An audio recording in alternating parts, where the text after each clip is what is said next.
Welcome to Red's Effects, the same show that is broadcasting right now, at this moment, live throughout the entire multiverse, even Asgard.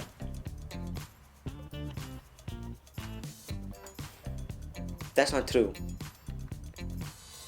But it could be. Now, I don't know about you guys, but recently I saw a film called Doctor Strange, and boy oh boy, I think I now know what it feels like to be on drugs. And as per usual, 2 requests, but onto the fishing rod that is always there. Bit of a weird metaphor, but let's check out the request and check out what we caught. It's Jimmy. It's a weird name, but still cool. Asked, can you do something from the new Doctor Strange film, as well as Sir 3PO? Now that name is possibly the best name on YouTube. Well done. You should do Doctor Strange spells and portal effects, so we'll be doing the first half of the request and doing some spell. Now guys, there are a few quick tips I want to list before we jump into the tutorial, so let's start. First of all, Hitfilm cannot do everything, especially Express, and all my efforts to find a way to do it completely inside Hitfilm were void. So what I did was I created a pack which you can download in the description that contains all the magic spells in 4K format. The reason I put it in 4K was so people who have 4K video could work with it, but mainly because people who are working in lower resolutions such as 2K or 1080 like myself could scale and have lots of options to make it fit into their shot. And that leads me to quick tip number 1. This video needs to be the primary. You need to base your shot and your footage off of this video files or these assets. So you can't scale these things down too small so that they go inside the frame. They need to be either just outside of the frame or just on the borders. Because if you do, you'll get this weird hard edge that is represented by the glow, and that's not going to look very nice. So what I'm saying is, when you're shooting your footage, make sure you know exactly where the element is going to be and adjust accordingly. Quick tip number 2 involves layers, because we have a lot of layers in this tutorial. There's going to be layers all over the place. So what I suggest is turning off layers that you're not using at that particular moment, because they're going to be a render hog and really cut down the speed of your machine. Finally, tip number 3. Try different combinations. In the skit, I showed one certain combination, just rearranging the elements to be in a different order. Do whatever you want. Be creative. You have creative control here. Do whatever you want. You can base it on the film. You can even make your own designs. Who knows? And I do have one more little tidbit to fit in there. We're going to be using stock footage for this tutorial. Now, I did use Ember files from Rody Polis, and those are free, so I'll leave the link in the description.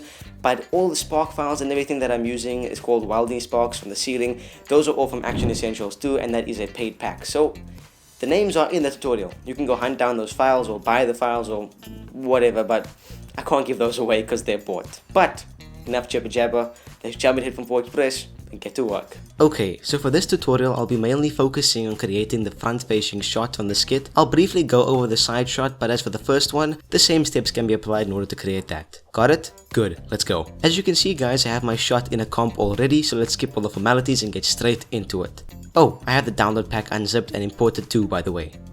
Okay, let's find the point at which I start to form the circle with my hand. Here. Now let's find the big circle and smaller circle files in the media panel and drag them into our timeline at that point. Now these aren't transparent, so they have a black background, so you need to change the blend mode to add or screen. My preference is add because it keeps more of the glow, but you can choose whatever you want. These are 4K, so they're quite sizable at the moment. Making sure that you don't scale them too small into the comp, let's slowly decrease the scale until it fits into our shot. Here looks about right. Now just move it into position roughly in the center, matching up with our hand movement.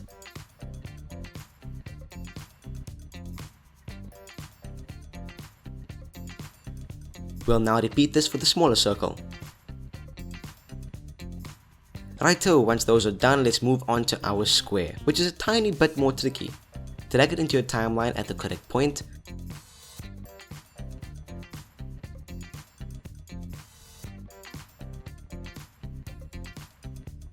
Now as you can see, my hands slam open to reveal the square, therefore we have to manually animate that. Let's move to the point at which our hands are fully extended and the move is complete. Here we go. Then hit this chain icon in your square's controls panel to unlink the scale. Oh, and turn on keyframing while you're at it. Now move to where your hands are just about to start the move and squeeze the square file sideways on itself so that it becomes invisible, like this. Okay, that's the animation all done. Now for the fun part. Remember that stock footage I said you needed? Well, get those out right now. First, I'm gonna place these 3 roly-polis embers all over my timeline where the spells are visible. You can differentiate between them by scaling and flipping the files to show some sort of variety, or use some of the other free files that they have on their site. This provides a constant ember field emitting, just like in the movie. Okay, now for some spark action. Move to the point at which your square just becomes fully animated on that exact frame. Here.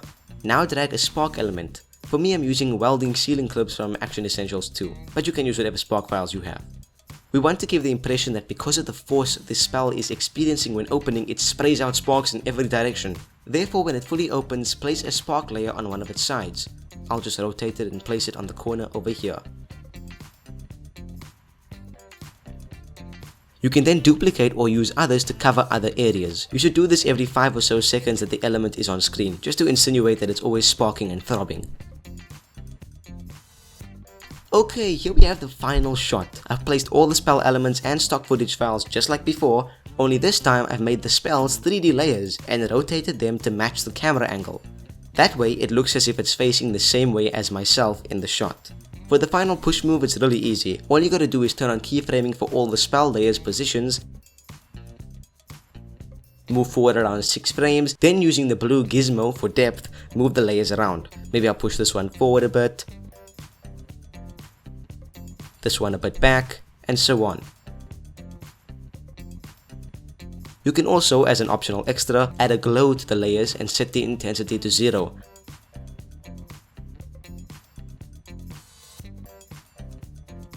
Turn on keyframing and move to when they're fully animated. Here, then rack it up to make them glow.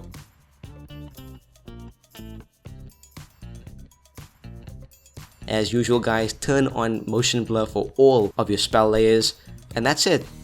We're done. So as you can see guys, this effect isn't particularly hard but contains a lot of layers.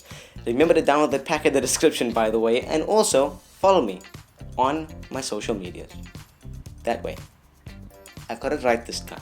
Yeah, follow me on my Twitter and my Instagram, especially my Twitter, because I frequently post up polls and little voting things where you can, vote on which effect comes in the next week. And it helps if you guys are following on that platform so I have relative feedback and not just one person votes like the last time. But yeah, that's it for this week. I hope you guys enjoyed this video. We're so close to 1,000 subscribers. I can feel it.